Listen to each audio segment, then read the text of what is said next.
Three, two, one. What's up, everyone? It's me, the reviewer slash reactor. Welcome back to the channel. It's great to see you guys again.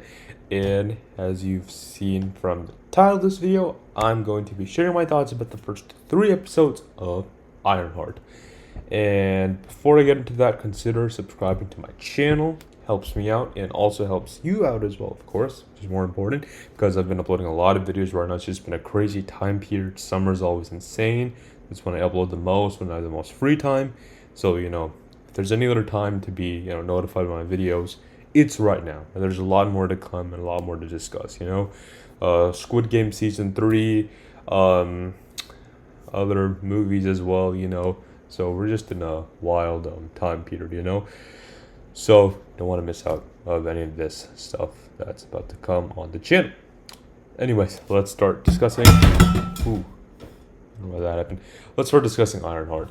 Okay, so Ironheart. Let me just do a quick search into the channel. Okay, so there's the show. Okay, so basically, here are my thoughts about it. The show has been in development for a while. I think they filmed it a while back. This was like pre-overhaul period, back I think when Bob Chapek was still CEO of Disney until they brought back in Bob Iger to try to fix things again. Back when Marvel was outputting stuff crazy, you've seen like 2021, 2022, a bunch of projects nonstop were released during that time period. And Ironheart was also one of those shows that was made pre-overhaul back when Marvel was outputting projects like crazy, back when it was all, quantity over quality. And it was just a sad time, because as a fan of Marvel, we were happy, back then that we were getting so much, when they first announced Phases 4 and first half of Phase 5. But if you looked back afterwards, the quality just wasn't that good, Ant-Man and the Wasp, Quantumania, we thought it was going to be amazing, but, just because they rushed everything, there wasn't enough time for really a good script to be written or any good CGI or VFX to happen, And all these projects, they all need good time, care, and dedication in them, So when it was announced that Ironheart was going to be one of those shows that was meant to come out, overhaul, we were a little bit skeptical about the show, right? When you're seeing shows like Secret Invasion or Echo, we think, oh no, how worried should we be? She-Hulk's another example, These are shows where I still watched them, but I didn't get any wow factor out of them, And the critics and the just general audience reviews weren't too good about, these shows. Shows haven't had the best track record for Marvel, except for a few like Loki, WandaVision, Moon Knight, Hawkeye. Those were, I guess, like the main good ones that I enjoy personally, speaking. But everyone has their own opinions about them. So when it was announced, we were a little skeptical. But we're taking character Riri Williams from Black Panther: Wakanda Forever movie, which I did enjoy. She was more of a minor side character there, but then making a show about her, we were all kind of skeptical, right? So I'm like, all right, I'm going in with an open mind. Let's see what it's like. And the first 3 episodes, I gotta say, not too bad. I had so many worries, so much skepticism, but after watching it, I didn't feel like, oh no, what is this? This is the end of the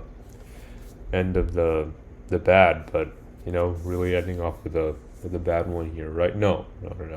People are saying, oh, the pacing is gonna be awful. Pacing was fine for what it was worth. We got a good amount of stuff going on. The only concern is that there's only 6 episodes and the first half is already out, and we're still not really to a clear point yet. But the fact that a lot of stuff is happening in each episode is enough to keep me satisfied. We got like 40-minute plus episodes, which is good enough. Good enough runtime, really. And I feel like the actors are really trying to do their best, given a sort of weak script, but not too weak. We have Dominic Thorne to play as Riri Williams Ironheart. I think she did a pretty good job with her role, and the rest of the supporting cast and crew, I think, tried to do their best. You can sort of feel that, But then the way the show was like filmed and sort of culture and the vibes from it, I honestly do dig this to an extent. I think it doesn't look too bad. The CGI VFX doesn't look horrible, which is a good sign. I mean, we expect more from Marvel, but considering that this was made pre-overhaul, actually not too bad, you know? I don't know how much of the show they edited out or changed or did reshoots for, but looking back at it, I'm not too disappointed. Now, of course, there is still some filler here and there, you know, they're still trying to keep everything sort of mysterious towards the end, but for what it's worth, you know? First three episodes fairly solid. That was not enough for me to give a review because I need to see the whole show for that. And normally I just react to the first two episodes of the show, but since they released the first three, I decided to watch all the first three episodes that have released and then share my thoughts about them. So that is exactly what I've decided to do. The first episode itself just gave us more of a recap as to what happened from Black Panther Wakanda Forever, what Riri's doing next, and more about, you know, her life, you know, the traumatic event which happened, which caused the death of her, I believe it was her stepfather, and her best friend Natalie, you know. So these are just important things that sort of give her persona, characterized her, and sort of explaining, you know, how she really tried to move on and deal with that loss, but she herself tried to do something super important. She felt and looked fairly smart, like able to pretty much try to accomplish anything that, you know, was thrown at her, and took every opportunity and chance, you know, to heart, you know, and really tried to seize everything. But she herself has this struggle, you know, where she wants to build, I guess, an Iron Man suit, I guess, to sort of carry out the legacy of Tony Stark, but I don't know really how she plans on doing that because this whole time it's like she wants to build a suit for herself, but nowhere is it mentioning how it's gonna help the community, get, you know, giving back in any shape or form, you know. I'm still curious about that because the whole time she's just saying, you know, I want to build an Iron Man suit because I can, and I want money because I want to build a new, better improved Iron Man suit. I'm still not entirely sure what her end goal is. Okay, you know, she can have the best Iron Man suit there ever was, but you know, beyond that, what is she gonna do? Like after that, is she just done? What's the point of creating a super cool AI assistant and doing all this when that's really all you've got? Cool, you have an Iron Man suit. Now what? Like, you're trying to hide it from all these people? Are you trying to like make yourself an Avenger? Like, I'm still a little bit confused as to what she's trying to do here, you know? Because she's never said, I want to, you know, get a suit and help people by doing A and B and C and these things. I'm still not entirely sure what she wants, you know? Because Tony Stark sort of made it clear, you know? Because if that's sort of what we're basing it off of these two characters, you know, she says that, oh, Iron Man had so much money, that's why he became the person he was. Yes, but he used his money to help people out, you know? While at first it may not have been the best, spending it all towards defense and weapons, but later, you know, trying to help the public in some way, probably, you know, I mean, decided to use his, the Stark Tower for the Avengers Tower, so it would be a good idea for that, and probably just sending a lot of his money away for help, I guess, for S.H.I.E.L.D. or other organizations. I'm sure he must have done that. And because he had the money to do so, you know, because he had the support, and you know, he was super rich, of course, so he was able to do those things. But as for her, Rhea Williams, she's just saying, oh, I just want to build an Iron Man suit, okay, but why, you know? And if it's, you know, for like biotechnology or something like that, you know, helping people out in that way, cool. But like, what does she want to do? I'm still entirely sure, you know? Is it just that she wants to build an Iron Man suit? I don't know if that's enough to get you into MIT, but whatever.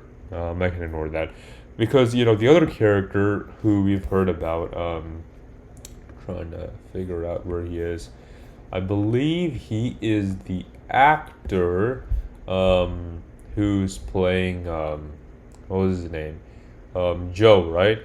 That character, who I think was later revealed to be, his name really was like Ezekiel or something, the son of Obadiah Stane. His character, I think I've actually found a little bit more interesting than Riri, just because of his characterization, where, you know, he actually wants to use, you know, even though it's not entirely legal, the technology, you know, whatever tools and equipment he has to actually go out and help people, you know, because he wants to be the exact opposite of his father, Obadiah Stane, who literally tried to kill Tony Stark, who was trying to do good, you know, and his dad became full-on supervillain, you know.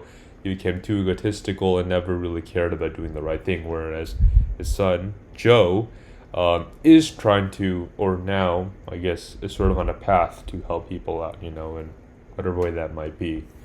I guess not the most legal way, but his goal, while it didn't start out totally legal, is sort of, on the path of, I guess, trying to help people in some way. But for Riri, all I've heard from her angle is I'm doing all these shady things just to build the best Iron Man suit possible. So I'm just confused on what she really wants. The character herself hasn't been super sold on me yet. They're trying, like, I like her, the culture she's in, like the personality, the community she's surrounded herself with. I think that's pretty cool, and the location she goes to and the way everything is shot around her. But her character itself, I'm still like, it's like a brick wall for me. Like, once you get the best suit, what are you gonna do after that? Does the show just end? And I'm pretty sure what's gonna happen is, when you get a villain like, it's probably gonna be Peter, the Hood. When he goes full supervillain, she's gonna try to stop him, and sort of become a good person, I guess. But does that really have to be the tipping point for her? Where until then she's just, building the best suit, but as soon as we get a supervillain, she just becomes a good person right after that. Is that what we really need to happen? Is it the best choice for her introduction? That's it? I think that's the route we're going on. I'm not entirely sure. Also, is this show going to introduce Mephisto? At first, I was a little confused. Like, why is this show introducing Mephisto? I thought this show was supposed to be about technology and weapons and stuff like that, and a little bit related to Iron Man. And I guess her being sort of a successor figure in her own right.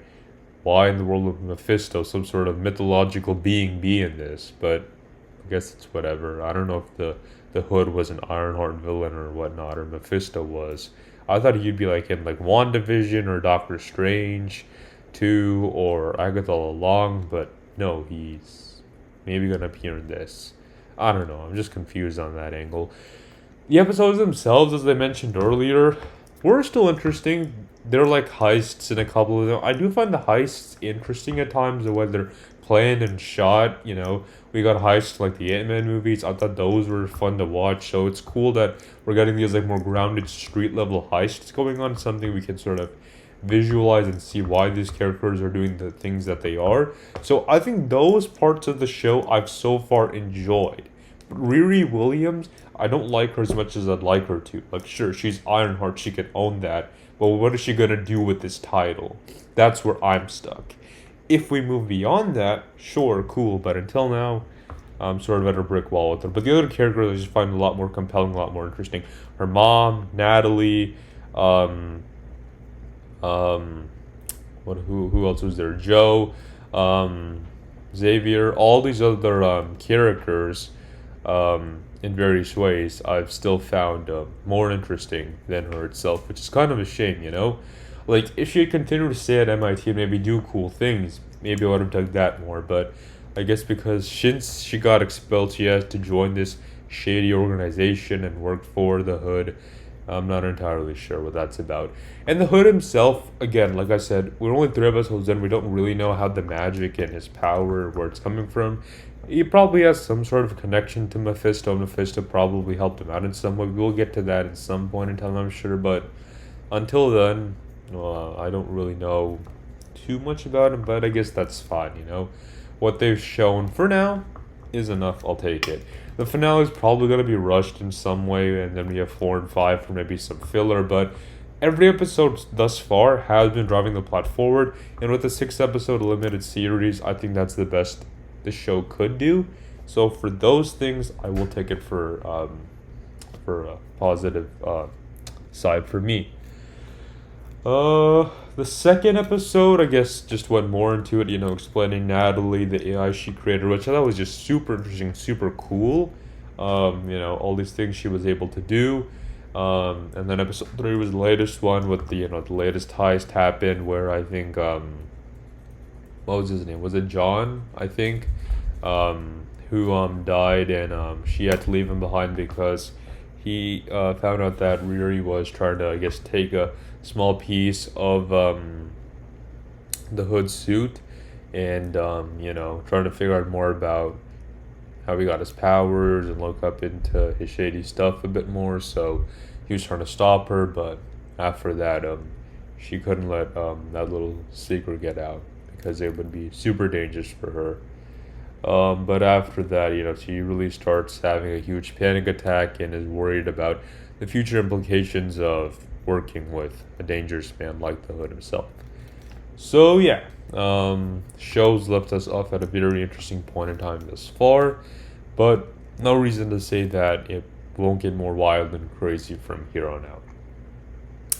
But I think that's pretty much all I can say. I think I've touched upon almost everything I wanted to discuss.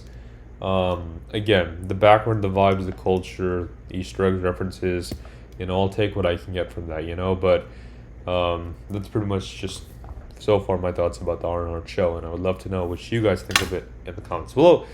But anyways, I believe I'm going to end the video right around here. Thank you guys for sticking until the end of it. If you guys have any more suggestions about any other future videos, anything else I should discuss, please let me know in the comments below. And yeah, that's about it, you guys. Eagle Blue Trackers out. Take care, and I will see you guys next time. Thanks for watching.